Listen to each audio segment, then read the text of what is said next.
যিনি টুইট করেছেন তাকে জিজ্ঞাসা করুন যে এই ছবিটা কত বছর আগেকার, এবং জিজ্ঞাসা করুন যিনি এই কাজ করেছেন তিনি দৃষ্টান্তমূলক শাস্তি পেয়েছেন কিনা। উত্তর হবে এটা অনেক দিন আগেকার, এবং উত্তর হবে তিনি শাস্তি পেয়েছেন। তৃণমূল কংগ্রেস দলগতভাবে এবং সরকারগতভাবে এই ধরনের কাজকে সমর্থন করে না, এবং যারা এই ধরনের কাজ করে তাদের বিরুদ্ধে দৃষ্টান্তমূলক ব্যবস্থা নেয়। কিন্তু আপনি তাকে প্রশ্ন করুন, বিজেপি শাসিত রাজ্যে যখন এই ধরনের ঘটনা ঘটে, এটা তো একজন সাধারণ মানুষকে দেখা যাচ্ছে। আর মধ্যপ্রদেশে যখন কৈলাস বিজয়বর্গীর ছেলে বিধায়ক আকাশ বিজয়বর্গী ক্রিকেট ব্যাট দিয়ে সরকারি আধিকারিকদের পিটিয়েছিল, তখন তার বিরুদ্ধে কি ব্যবস্থা হয়েছিল?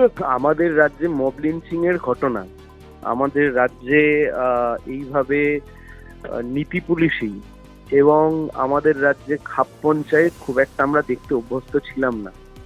এগুলো আমরা জেনারেলি দেখতে পেতাম উত্তরপ্রদেশ, মধ্যপ্রদেশ, উত্তরাখণ্ড বা যে কোনো গোবলয়ের রাজ্য বা হিন্দিভাষী রাজ্যতে।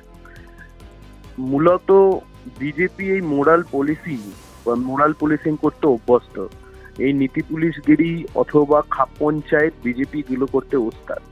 কিন্তু দুঃখের হলেও সত্যি, উত্তরপ্রদেশের বুলডোজার মডেল হোক বা উত্তরপ্রদেশের খাপ পঞ্চায়েত মডেল হোক, এ রাজ্যে চোপড়া হতে পারে অথবা বিভিন্ন দিকে শেষ 5-7 দিন 10 দিনে যেভাবে একের পর এক মব লিঞ্চিং এর ঘটনা ঘটছে, এবং মব লিঞ্চিং বলা ভুল, তার কারণ এটা ঠিক অ্যাকচুয়াল মব নয়। যারা করছে তারা একটা পলিটিক্যাল পার্টির সাথে যুক্ত এবং তারা তৃণমূল কংগ্রেসের সাথে যুক্ত। ফলে এই গোটা ঘটনাটা কিন্তু আস্তে আস্তে পুলিশ প্রশাসনের আয়ত্তের বাইরে চলে যাচ্ছে, এবং যে মডেল উত্তরপ্রদেশে বিজেপি অ্যাডপ্ট করেছে, দুঃখের হলেও সত্যি পশ্চিমবাংলায় সেই মডেলটি অ্যাডপ্ট করে চলছে তৃণমূলের সরকার।